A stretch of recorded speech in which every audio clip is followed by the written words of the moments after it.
blend of players. So a couple of younger ones, Keenan's spotted Hickey with loads of potential. That's great. We like that. Brentford, that's our kind of bread and butter.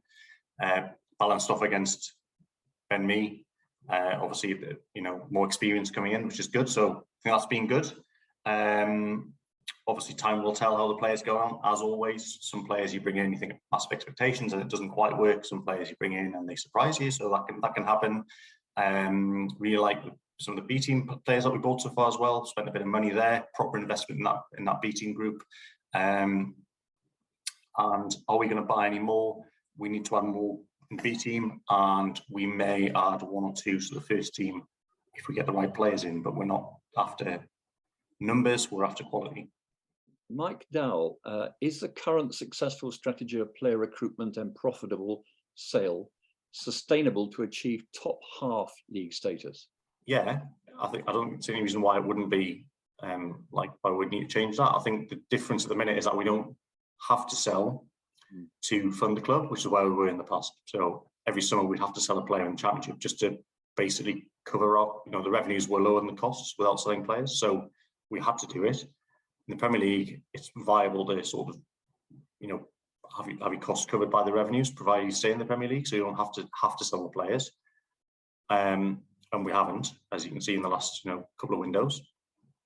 Ultimately, you might get to a point where it becomes prudent to do so, to either freshen up the squad or bring some more money in to then reinvest it in maybe 2 or 3 players in other key areas. Because our investment in players is capped by that revenue. So it's one way of generating more money to then, sell 1 player to bring in 3, which is what we've done in the past. For possible new players, do you also analyse their personal attitude and how they would fit into the existing squad culture? Yes, absolutely essential you do that. So we always get references, which often can be a bit mixed sometimes, and it's a bit complicated to sort of see what's happening. You can't just take one negative one and say, well, that's it, and this must be a terrible situation. And in my experience, the vast majority of players, staff, and generally people they're all different and all have their unique, foibles, I guess, if you like. And some people might like a person for that. Some people might disagree with somebody for that. So you got to be really careful with that. There's not too many I've met who are just bad, downright toxic, horrible, need to get them out. It's about knowing the individual, the circumstances, and how you manage them and get the best out of them. Now, another factor, of course, is the stats of a player. And Finn Burns says, please could you explain which stats of an incoming player are most important in your eyes? The thing that's common to all players, really, especially first-team players, is are they playing games of football? I mean, that's really as simple as that. If they're not playing games, there's often reasons why, especially if they're playing in a team who's not as good as us. Probably there's a reason why they might not work for us.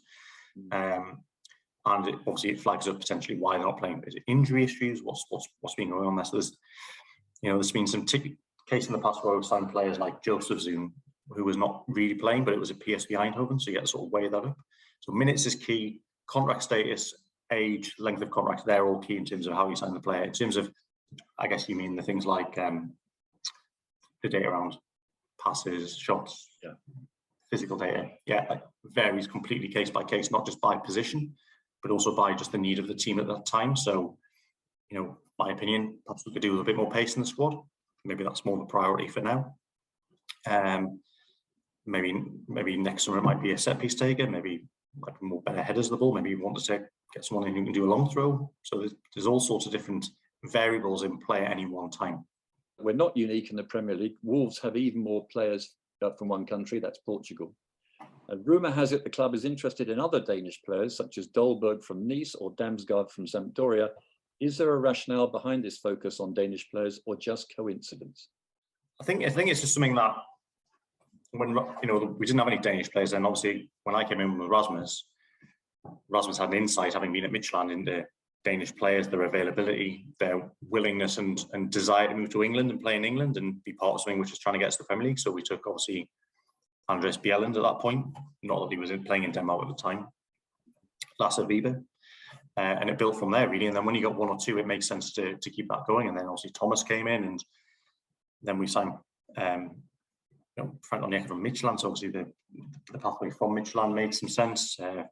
Mark on there. So just it's not coincidence.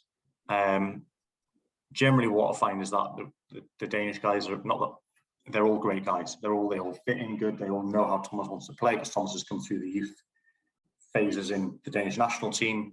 The players have done the same, so they all know exactly what Thomas is after, in terms of the principles of playing. So it's a nice fit. They're all good guys. Not that the non-Danish guys or non-Scandinavians aren't good guys, but that generally, my experience is they're pretty, just good people, which we like. And yeah, so it's not a coincidence. Maybe it'll change in the future. I don't know now. Rasmus is gone, but we'll see. It would be interesting to know what happened leading up to Christian Eriksen not renewing his contract.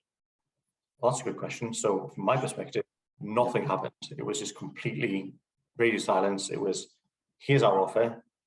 This was before the end of the season. Here's what we can do. Here's what we think the benefits of staying here are. Go away, have a chat to your family, have a think about it. I know you'll speak to lots of other clubs. If you want to stay, you know where we are. And he went and speak to probably lots of other clubs and then eventually chose to go to a different one. No problem. But it wasn't back and forth. There wasn't loads of negotiation because there was no point in negotiation because, for us, the offer we made him was obviously clearly an outstanding offer in the context of us. There's only so far you can push it when you. So eventually it becomes just like we just get beyond our means. Simple as that. If we start getting into a bidding war with Man United, we're not winning that. So yeah, very simple process. Very, very open relationship with him. This is where we are. Good relationship with him and his agent, no problem. Chose Man United, fair enough. I mean, I think some fans wondered, well, in fairness, he did say a sort of farewell to Brentford and thank you to the fans. If I'm honest, I thought Thomas looked a bit disappointed when he had to talk about it, but then he would be because he didn't sign for us. Yeah. Was the feeling in the club that actually he did he tell us when was the right time to tell us? Did you know about it the right way? You didn't read about it on Twitter. Let's put it that way. When it leaked from Man United is when I got a call to say, right, this is it. But that's okay for me. Like, they wanted to have everything boxed off before they came back to us. Right. That's totally normal. They weren't going to ring me and say, we're sort of talking to Man United, but you know what, we're not quite there with Man United, but we'll keep talking to them. I'll let you know. It's kind of irrelevant for me. I was, working on other things anyway, so it was, he'll let us know if he's going to come and not. If not, so no issues. I hope he gets a really good reception, by the way, from everyone when he comes back. He's not the most outlandish, emotional guy, Christian. He'll probably say that himself. But it'll be nice chance to thank him. And obviously, when he's playing for us, every time we went to an away ground, he got an amazing reception. So hopefully, you'll get that again from us because he did a great job for us. How's Matthew Benham? Is he very happy with where Brentford FC are? And I did have another one earlier, which was, does Matthew sign off on all the transfers? Very happy.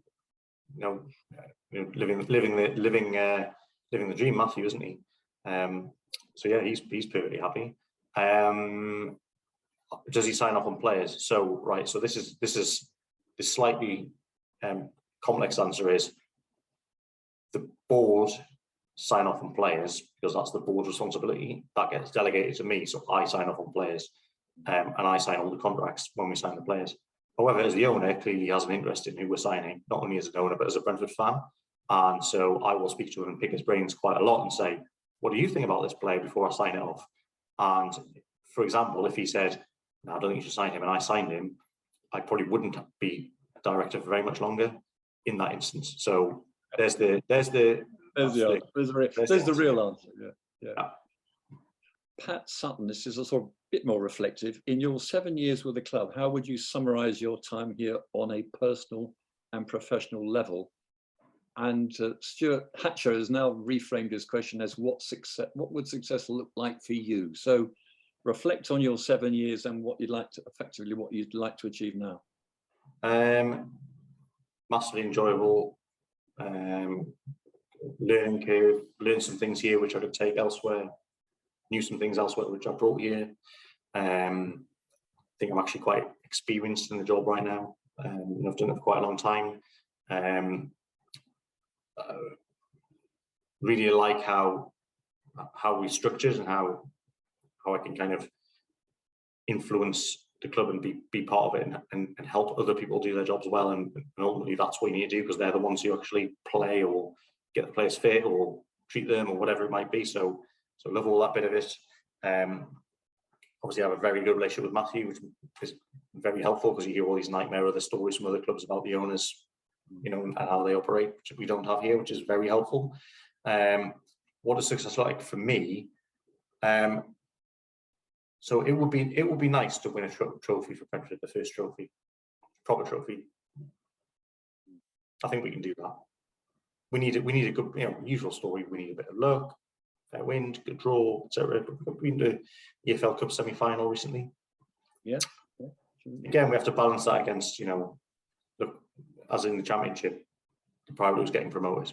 So, but it'd be nice to win a trophy. That'd be a good day out, wouldn't it?